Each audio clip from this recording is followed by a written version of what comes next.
Welcome to the RavenSpace on YouTube. My name is Jason, and this is RavenSpace Daily, where we talk about Baltimore Ravens news every single weekday. Thank you guys so much for joining me today. We have 3 great news stories we're going to hop into, but first I want to tell you guys to please subscribe to the RavenSpace on YouTube if you're not yet subscribed.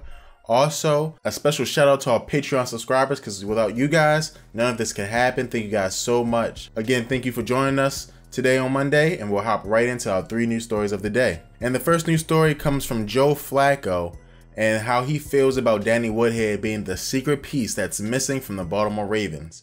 In an interview, Joe Flacco has some very glowing words to say about Danny Woodhead, said things like he's the missing piece, said he had a very good feel to get open against linebackers in zone coverage. It was a very glowing review. I'll read you guys some of the blurbs that they got from Joe Flacco. And so in the first piece, he's comparing Danny Woodhead to another Ravens player. He says, "Really, ever since we lost Ray Rice, we haven't had a type of back that's quite like how Ray was and quite like how Danny is in the passing game.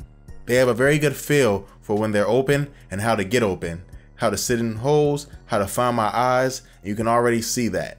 You can see he has a really good feel for those kind of things. If you remember back, obviously Ray was really good at doing that, and that gives a lot to your offense for sure." And again, this is only good things. If you guys know, you watch the Baltimore Ravens and you love the Ravens, you know that Joe is not afraid to throw to the check down. He threw a lot last year to Kyle Juszczyk, and now he really feels like he has a running back to complement him and to find his eyes and to find where the open spot is and make great plays on the ball. It's super exciting, and this is exactly what the Ravens brought Danny Woodhead in for, to be able to do things like this in order to help out Joe Flacco and become the best player he can be, as Danny Woodhead can be, and to make Joe the best quarterback that Joe can be. And again, I think Joe, this is his best receiving team he's ever had, and I think that he's going to grow from this, and Danny Woodhead will be a big piece, you know, to find someone to throw to on 3rd and 2 or 2nd and 1 and make big plays out of those different scenarios. Let me know in the comments below if you think Danny Woodhead is going to be a big piece of the Baltimore Ravens offense in 2017. And the next story comes from the Bleacher Report, and it talks about every team's biggest sleeper in 2017. And for the Baltimore Ravens, the sleeper is Kamalei Correa. If you guys don't know, he's the linebacker for the Baltimore Ravens. He was drafted last year. This is his 2nd year in the league. And with his 2nd year in the league, he's going to be asked to replace Zach Orr, the Baltimore Ravens' leading tackler last season. So he's going to have to step up in order to be a good player. Correa told a newspaper that there's a giant difference from year 1 to year 2, and they're going to need that.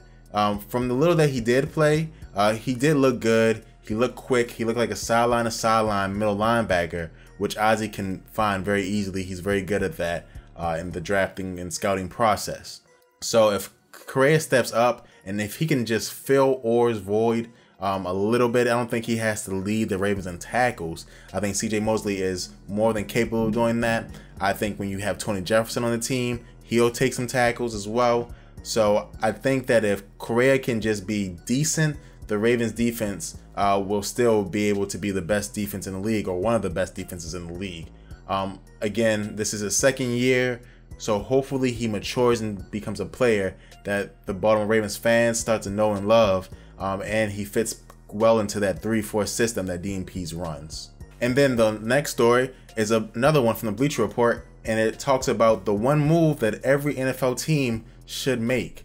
And what is this one move for the Baltimore Ravens? Well, it's the signing of tight end Gary Barnidge, who's now a free agent, formerly of the Cleveland Browns. You guys, I'm sure, are well aware of Gary Barnidge. He made a great catch against Will Hill in one of the games that we played when he caught it between his feet. Now, he had a bad season last season, and I know a lot of people, Baltimore Ravens fans, and even the Baltimore Ravens brass, want the Ravens to go out and get an offensive lineman. That's looking murky. We don't even know if Nick Mangold wants to play, because if he did, he would be on the team, I would think. So what else you going to do? And they say you go get Gary Barnidge from free agency and help bolster that tight end class that's one of the question marks of the Baltimore Ravens offense. And one of the big reasons that the article says that the Ravens have not yet reached out to Gary is because of the cap situation. The Ravens right now have one of the worst cap situations in the NFL due to dead cap space. So they have to kind of see how it goes. They're hoping that they have players on the roster that can fill that void. But, you know, I would not be opposed to throwing Gary Barnidge in there, letting him mix it up. And then if he doesn't make the team, just, you know, let him go. If you have to do any more commitment, if he wants a long-term contract, something like that, I wouldn't do it. He's not that good of a player right now, in my opinion, to warrant that. We'll see. But that is the move that they said that the Baltimore Ravens should make. It's an interesting move. I don't know if it's a practical move or if he's even more talented than the tight ends we have on the roster. We will see. So let me know what you guys think. Do you think that we should get Gary Barnidge on the roster to mix it up with our other tight ends and try to push them and become better? And like we do at the end of every single RavensSpace Daily, we have a mailbag question from the RavensSpace community. Thank you guys so much for sending in questions. And this question is from Justin. And Justin says, what is your honest opinion on Brandon Carr? Is he an upgrade from Sharice Wright? Thank you so much for your question, Justin. And the answer to your second question, is he an upgrade from Sharice Wright, is yes. He is better than Sharice Wright. Sharice had flashes. Brandon Carr is, in one word, consistent. Not consistently great and not consistently terrible, but consistently good.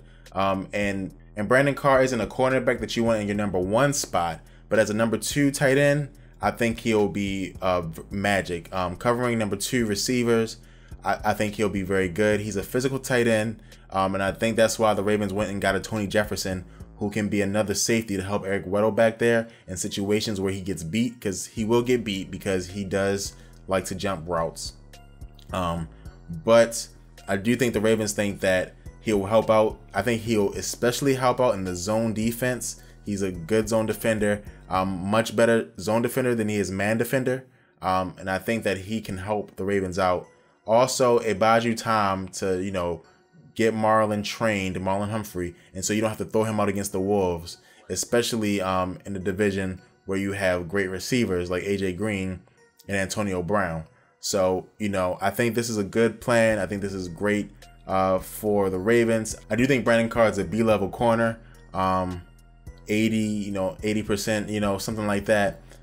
Jimmy Smith, in my opinion, when he's healthy, is an A-level corner, a low A. He's not one of the top cornerbacks in the league. When you compare him to players like Richard Sherman, Patrick Peterson, Darrelle Revis when he was younger, you got Marcus Peters out of Kansas City. Jimmy Smith's not on that level, but to me, he's an A- type corner.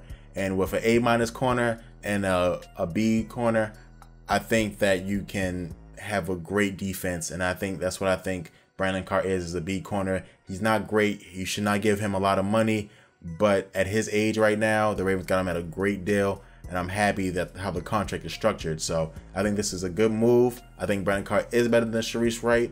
Sharice, in my opinion, is a C-, a C-level corner, and you have a B-level corner right now in Brandon Carr on your team. Thank you so much for your question, Justin, and thank you guys so much for watching this episode of RavensSpace Daily. I appreciate it. Please comment down in the comments below how you felt about any of our topics. Subscribe to the RavensSpace on YouTube if you're not yet subscribed. Check out our Patreon page where you can help us and we'll help you in return. Thank you guys so much, and go Ravens.